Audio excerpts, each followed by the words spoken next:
नमस्कार, आप देख रहे हैं धा न्यूज और मैं हूं अभिषेक मिश्रा। देखिए, पूर्व केंद्रीय मंत्री और राष्ट्रीय लोक जनशक्ति पार्टी के राष्ट्रीय अध्यक्ष पशुपति पारस की बात करेंगे।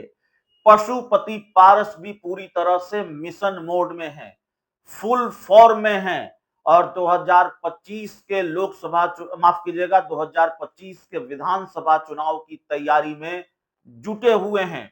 पशुपति पारस, जिनके बारे में ये कहा गया कि इनका सब कुछ खत्म हो गया, ये खबरें लगातार चलती रही, राजनीतिक जानकारों की राय भी यही रही और वाकई सब कुछ खत्म होता हुआ दिखा। खबरें चली तो गलत नहीं चली। राजनीति के जानकारों ने अगर ये कहा कि इनका सब कुछ खत्म हो गया तो गलत नहीं कहा, क्योंकि एक वक्त पर लगा कि पशुपति पारस का सब कुछ खत्म हो गया है और राजनीति में, बिहार की राजनीति में इनके लिए कोई उम्मीद बची नहीं। इनकी जमीन पूरी तरह से, सियासी जमीन पूरी तरह से नेस्तनाबूद हो चुकी है। लेकिन पशुपति पारस ने खुद को संभाला है। पशुपति पारस ने पार्टी और संगठन को संभालने की कोशिश कर रहे हैं। पार्टी के सांगठनिक ढांचे को मजबूत करने की कोशिश वो लगातार कर रहे हैं और पशुपति पारस ने अभी तक अपने कुनबे को बिखरने नहीं दिया है। सूरजभान सिंह, केशव सिंह, चंदन सिंह, ऐसे और कई नाम हैं जो अब भी पशुपति पारस के साथ मजबूती से खड़े हैं। तो कुनबा बचा हुआ है पशुपति पारस का और 2025 के विधानसभा चुनाव की तैयारी में वो जुटे हुए हैं। खबर है जो जो हम आपको बताने जा रहे हैं, कल दरभंगा में पशुपति पारस दहाड़ेंगे। दरभंगा में पशुपति पारस की पार्टी का कार्यक्रम है।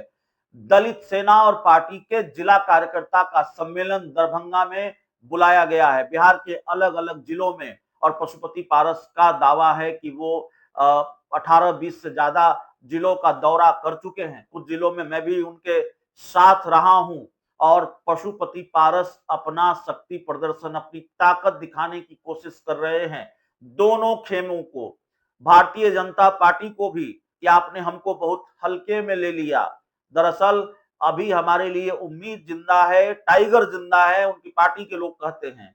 और राजद को भी, लालू यादव को भी, कि हमारी बार्गेनिंग पावर मजबूत होनी चाहिए। अभी हमारे पास ताकत है, ऐसा न हो कि ऐसा आप न समझे कि मजबूरी में हम आपके साथ हैं या मजबूरी में कोई गठबंधन नहीं हो। पशुपति पारस ने इस बात की उम्मीद छोड़ दी है।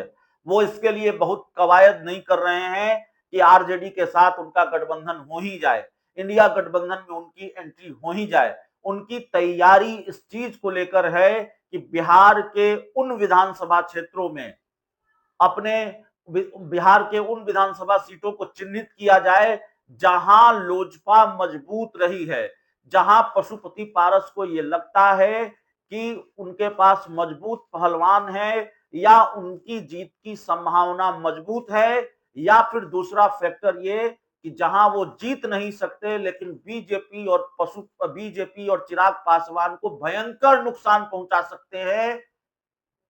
तो इसके लिए पशुपति पारस तैयारी कर रहे हैं। अगर अगर हम नहीं खेलेंगे तो आपका खेल भी खराब करेंगे, ये फार्मूला भी है। पशुपति पारस कहते हैं टिकाऊ उम्मीदवार चाहिए, जिताऊ उम्मीदवार चाहिए।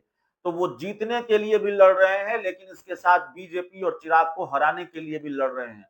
भाजपा और चिराग को लेकर उनके उनके पास खास प्लान है, खास तैयारी है। अब इसमें वो कितने कामयाब हो पाते हैं ये तो चुनाव का नतीजा बताएगा। लेकिन बिहार के अलग अलग जिलों में जाकर न सिर्फ वो सीटें चिन्हित कर रहे हैं, बल्कि वो पहलवान भी चिन्हित कर रहे हैं, उम्मीदवार भी चिन्हित कर रहे हैं। और एक तरह से कई जिलों में उन्होंने कई सीटें उन्होंने चिन्हित कर रखी हैं, कई पहलवान चिन्हित कर रखे हैं। और उनकी तैयारी यह है कि भाई आरजेडी से गठबंधन हो तब भी ठीक, ना हो तब भी ठीक, बहुत कवायद नहीं करनी है, बहुत कोशिश नहीं करनी है। और अगर आरजेडी से गठबंधन नहीं हुआ तो ठीक है, हम अकेले लड़ेंगे और जो सीटें हमको पसंद आएगी, जिन सीटों को हमने चिन्हित किया है, जिन उम्मीदवारों को हमने चिन्हित किया है, उनको टिकट देंगे और उन उम्मीदवारों के सहारे हम खेल करेंगे। तो ये तैयारी है। पशुपति पारस पूरी तरह से एक्टिव नजर आ रहे हैं इन दिनों। कई जिलों के दौरे के बाद अब वो दरभंगा का दौरा करने वाले हैं। दरभंगा में वो अपनी पार्टी का कार्यकर्ता सम्मेलन और उनकी पार्टी की एक और इकाई है दलित सेना, उसका कार्यकर्ता सम्मेलन कल आयोजित किया है और दरभंगा में भी वो दहाड़ेंगे। अक्सर अब अलग अलग जिलों में वो दहाड़ते रहे हैं और निशाने पर भारतीय जनता पार्टी भी होती है, निशाने पर नीतीश कुमार भी होते हैं और साफ तौर पर उन्होंने कह दिया है, अपने कई बयानों में उन्होंने कहा है एनडीए से उनका कोई रिश्ता रहा नहीं और भारतीय जनता पार्टी को एनडीए को इस बार सबक सिखाना है। वो कहते हैं जब आप बहुत मीठा खा लेते हैं तो नमकीन खाने का मन करता है, नमकीन खाते हैं तो मीठा खाने का मन करता है।